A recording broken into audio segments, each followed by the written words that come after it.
Welcome to Dare, the show for innovators, entrepreneurs, and startup leaders who dare to shape the future. Your hosts today are Ned Hayes and Cecilia Mariani. Dare is brought to you by Darwaf, the superpower tech team that can make your vision a reality.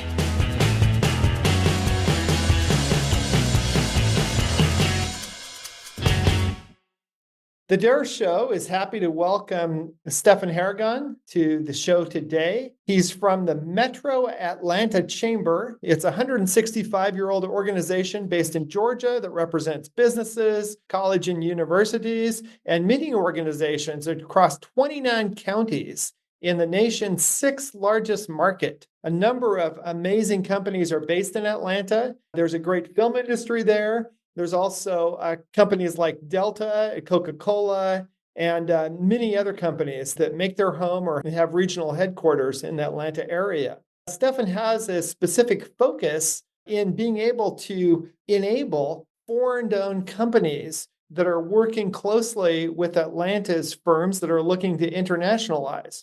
So we're looking forward to hearing more about Atlanta, more about the Metro Chamber, and then more about Stefan's specific focus on international partnerships. So welcome to the show. Thanks for having me, Ned. Really appreciate the invitation and the time here. Absolutely. Well, we're excited about the growth of Atlanta and the way that Atlanta is really coming into its own on technology companies, especially. To start with, is there any way that you could just give us a little bit of a taste of what the Metro Atlanta Chamber does overall, and then we can get into your specific area?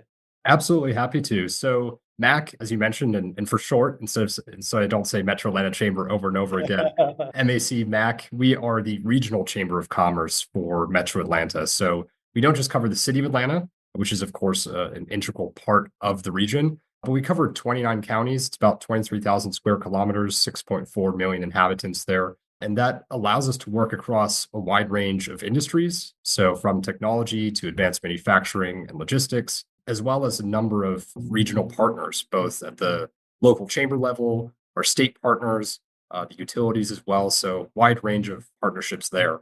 The chamber as a whole really takes on a role of being a regional convener of leaders, as you might imagine, being a chamber that principally comes from the business community. So if you are perusing our website, you'll see our executive committee that's comprised of the CEOs and senior leadership of major brands like you just mentioned, Delta Airlines, UPS, the Coca-Cola Company, the Home Depot, companies that have global reach and global brand recognition. But we also have on our board the presidents of some of the universities and colleges throughout our region, as well as some of the civic leaders from nonprofit and international organizations, because we really recognize that having the participation of all of these different leaders and organizations from the region allow us to do our work, which is to advance this region as a whole and grow economic prosperity for all. Fantastic. That's a big vision. That's a lot to do. It keeps us busy. Yeah, absolutely. So how long has the chamber been around?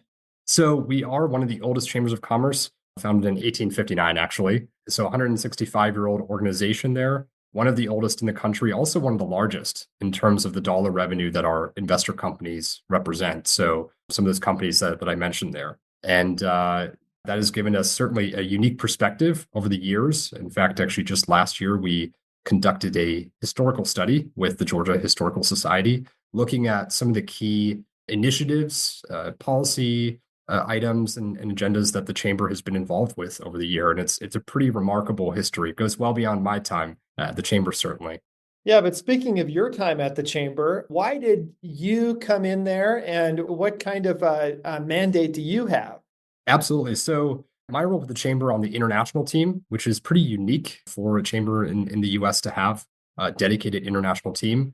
My work is to support all things cross-border for the chamber, but for our region, really. And what I mean by that is that we work to support foreign-owned enterprises, so any international company that's not based in the US or headquartered in the US, with growing and locating here. So from start to finish, whether they are at the very early stages of contemplating US market entry, perhaps they already have some established customers here and are looking at establishing a facility, a sales office, or hiring some local team members, we're here to support them throughout that process.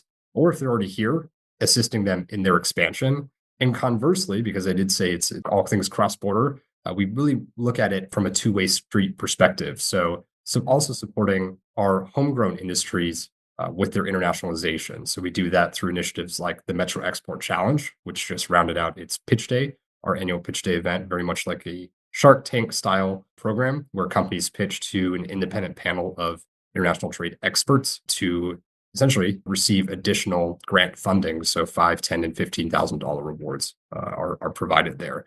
So we really look at it as a two-way street supporting both trade and investment to support the growth of jobs here and to support the region's international economic ties. Fascinating. So, for those listeners who might not know, because we have a number of listeners on the West Coast, Mhm. could you tell me more about Georgia's international exposure? Like, why does international commerce matter to Georgia? This might be obvious to you, but maybe not to someone from Seattle or Portland, Oregon. Well, it's a great question and a great point because I live and breathe this every day. So to me, it feels very apparent. No, that's a phenomenal question. Really, it comes down to a number of different factors, but I'd say three in particular. The first is, of course, supporting jobs and supporting employment throughout the region. International companies employ thousands and thousands of Georgians and Atlantans. And they have done so for many, many years. And so having that presence of international companies who provide those opportunities, whether it's in a manufacturing setting, in a technology job, there's just so many wide ranges of opportunities that our international employers provide to citizens here. The second, I'd say, is it continues to help accelerate the growth of our region, as well as the diversity of industries that we have here. So international companies bring their own unique assets, their own unique specializations, which only serves to further enhance those that we already have from our existing industry that are based here. And the third that I really say why we really are focused on global commerce is those that international connection piece. We're very, very focused on continuing to grow our international connections, both from a trade and investment perspective. So also seeing our international companies grow abroad because it allows us to be better positioned globally. It allows us to access new opportunities, new markets, and develop relationships that continue to grow the region's economy. So those are just three of the factors and the reasons that we are really committed to global commerce, but there are, of course, many others. Right, right. And one of the key things about Georgia, too, is that you're located in a place where you can pretty easily get to Europe, you can get to South America, you can really be a hub to that side of the world. Similarly to how Seattle is really accessible to the Pan-Asian growth sector, whether that's Japan or whether that's Korea or other places there. You know, Georgia really has access to Europe and to South America in a way that you wouldn't have if you were located in Montana or Seattle, right? Exactly. And I'd say beyond that, part of that is by fate, where the state is located. We're Yeah. on the eastern seaboard, but we're actually further west inland. So you have the benefit of the time zone difference between South America and Europe. That's beneficial compared to the West Coast. You have the positioning further west, which is great for the distribution of products, but also the logistics infrastructure that's been built up here over many, many decades certainly hasn't happened overnight, but it's something that has really contributed to the region's success as a logistics epicenter, certainly in the Southeast, if not in the East Coast overall. And so, just to touch on those very quickly, being home to Hartsfield-Jackson Atlanta International Airport, it is the world's busiest airport, not just in the US, but it is the world's busiest airport with tens of millions of Wait, wait, let's pause there for a second. The world's really. It is, and it has been. I don't want to be quoted on the exact how many times, but for many, many years, it has had that designation. I believe it was over 90 million passengers that were processed and went through there. And they also love to claim not just the world's busiest, but the most efficient. So, of course, to process that many millions of passengers, you have to be incredibly efficient to do so. Very, very proud to have them just in our backyard here. That is an integral asset for us as a region and for our business community. It allows sales forces, engineers to travel anywhere that they might need to, whether in the US or internationally. And so really can't overemphasize how important having Hartsfield-Jackson International Airport in Atlanta really is. So the second key logistics asset that I'll really highlight is the seaport.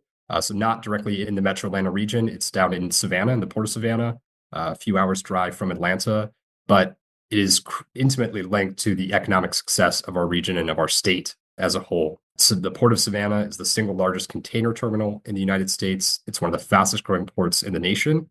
And so our economic success is really closely linked to that port and its efficiency as well. You probably see that trend there between the efficiency in the airport and the efficiency of the Port of Savannah. And the third logistics asset I'll highlight is really the rail infrastructure and network that we have here in Metro Atlanta in Georgia.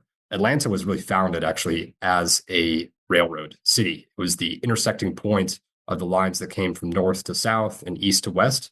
And you still have that. If you look at it from a bird's eye view, the original rail intersections is still an active rail line to this day that's serviced by CSX and Norfolk Southern rail companies, respectively. Norfolk Southern having their headquarters here in Metro Atlanta, came down from Norfolk, Virginia just a few years ago. And having that rail connectivity is just as crucial as those other two logistics assets I mentioned. So taken together, we have, of course, the geographic positioning of Georgia and Atlanta itself, again, rather by fate than by design, but related to that, having the airport, the seaport, and the rail infrastructure has all the more allowed this region and state to prosper at an incredible rate.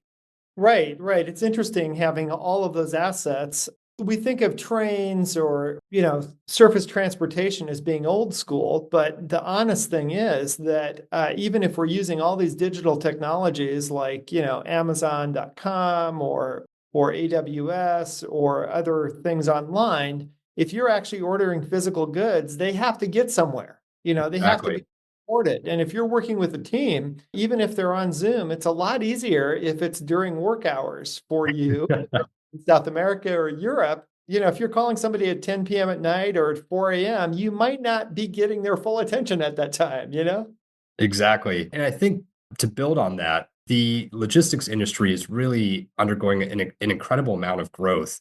And what we're really seeing here in Atlanta, too, is the growth of the technology side of the logistics industry. So, not just the movement of physical goods, but also how do you track it? How do you make it even more efficient? How do you, because when you're a company that might take 20 to 30 minutes to unload a semi truck, if you can reduce that by 5 or even 10 minutes, those are cost savings overall when you're dealing with hundreds of trucks a day, if not thousands or tens of thousands in the year. So there's a lot of innovation happening in the space, both in the logistics sector, both with the big players, but also with a lot of early stage companies and disruptors, industry disruptors that are based out of Atlanta that are looking at how do we continue to increase efficiency and optimize this industry as a whole.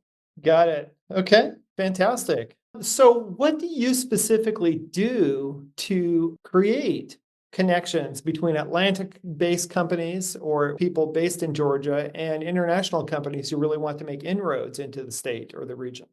Well, we stay very busy. If this fall was any indication, we focus our efforts around a number of different avenues. On the one hand, Georgia and Atlanta boast more than 70 consulate and trade offices. So those are our official government representatives, career diplomats that are based here, and some honorary as well. And they are close partners of ours in helping us to market the region, market the state as well, back to their respective home countries. It's oftentimes really a matter of knowledge sharing.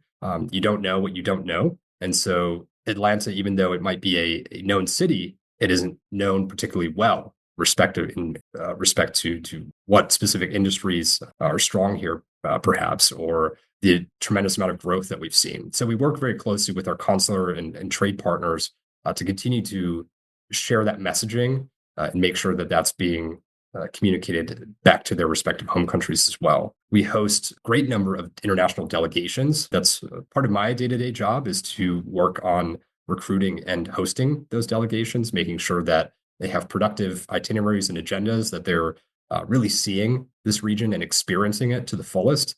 We want to make sure, again, that they're having exposure to some of those things they might not have expected or wouldn't have been familiar with otherwise. And then on top of that, we travel around the world. Our team, together with our partners at the state and local level, we make sure that we are getting out as much as we can around the world, sharing the story, building connections and relationships, and really being in front of as many companies and as many stakeholders as we can to help them better understand why the Southeast and why Atlanta are really such compelling places to do business in. Yeah.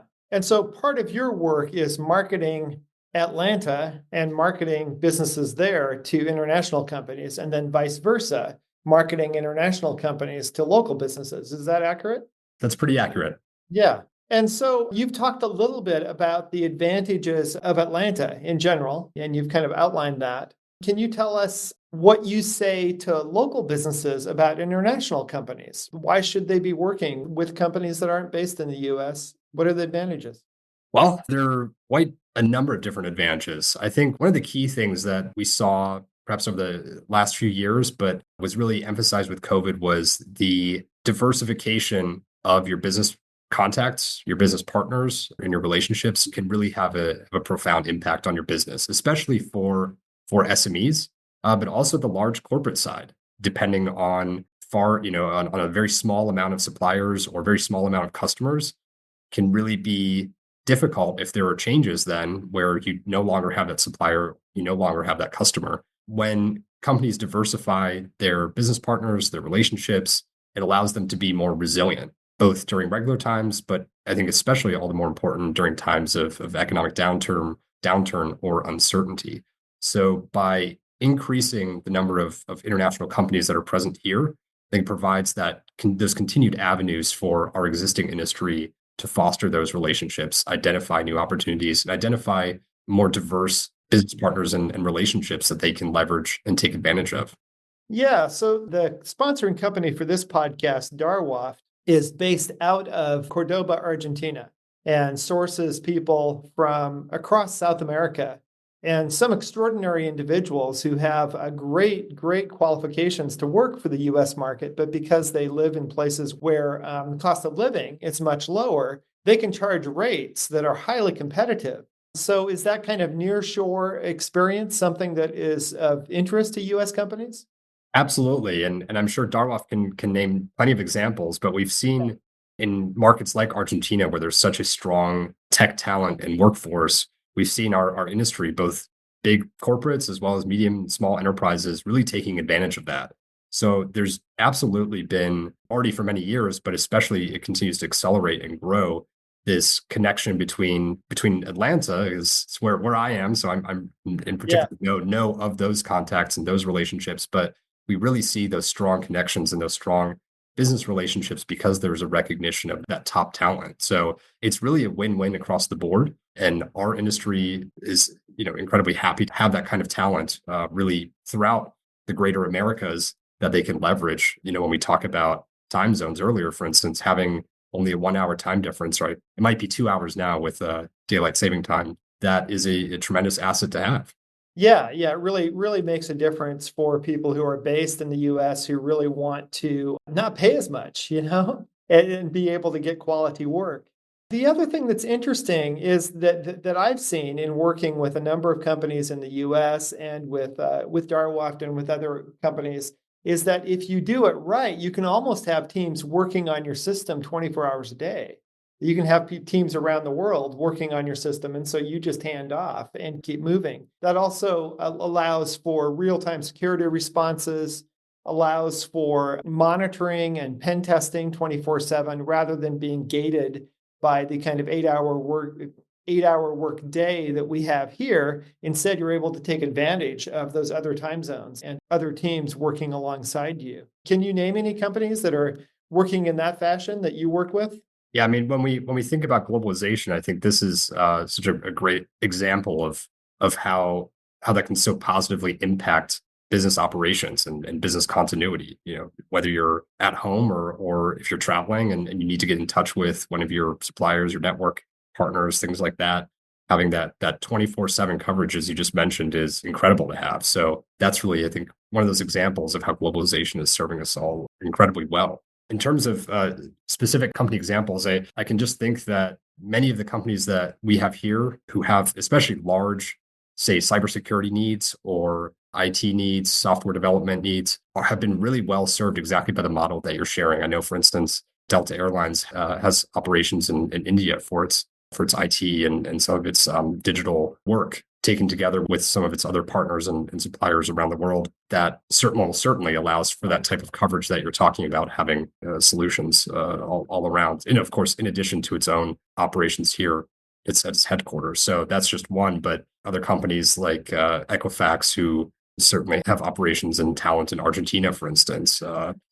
There's no shortage of companies that are taking advantage of the model that you're exactly describing. And I think it's been serving our industry very well. Absolutely. Yeah. So if I could look ahead, let's say, 5-10 years, where do you see Metro Chamber Atlanta going? Where do you see Atlanta as a city going? And the kind of work that you do you see changes happening, or kind of what's the weather like in the industry? Well, it might be raining right now, which is very unusual here in the sunny South, but really can be summed up by, I think, ever forward.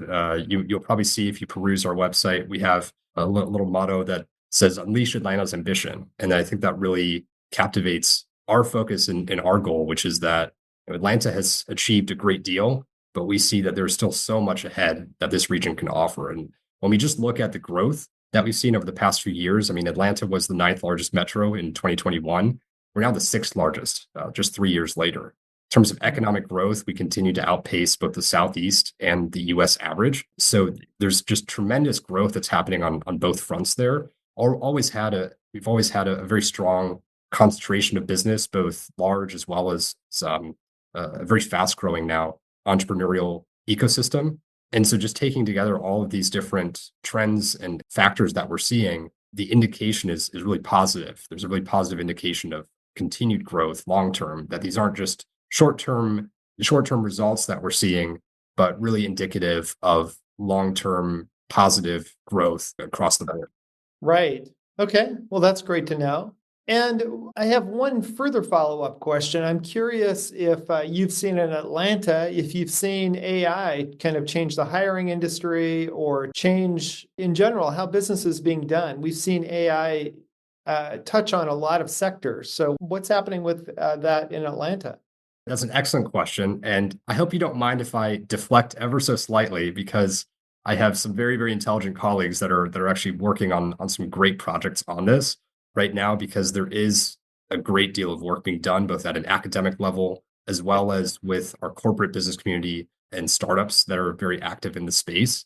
And we're currently working on pulling together really the storyline of what's happening and helping to best exemplify that. So if you'll bear with us just a little bit, I hope that we'll be able to publicly share much more about that information. Certainly more than I can share, because that is not my field of expertise. But I want to definitely impart that that's a key focus for us, not just because it's being frequently discussed around the world right now, but because there is so much work that's being done in our own backyard here. So we're really keen to be able to have that storyline and share that with the world. So I'll be circling back with you on that. To come then, future announcements to come. Absolutely. Okay, great. Well, thank you for your time today, Stefan. This has been a really interesting conversation. Thanks for informing us about what Metro Chamber Atlanta does and what you specifically are doing there to kind of raise the bar for companies and to help international companies gain access. Really appreciate the opportunity, Ned. And thanks again for allowing us to take the time to share a little bit more about Metro Atlanta. Sure. Have a good one. Take care. Thank you. You too. Bye-bye.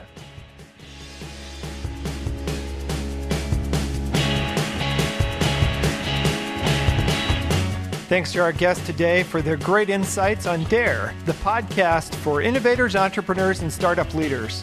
If you'd like your story to be featured on DARE, just contact us at info@darwaft.com. DARE is brought to you by Darwaft, the tech team that can make your vision a reality.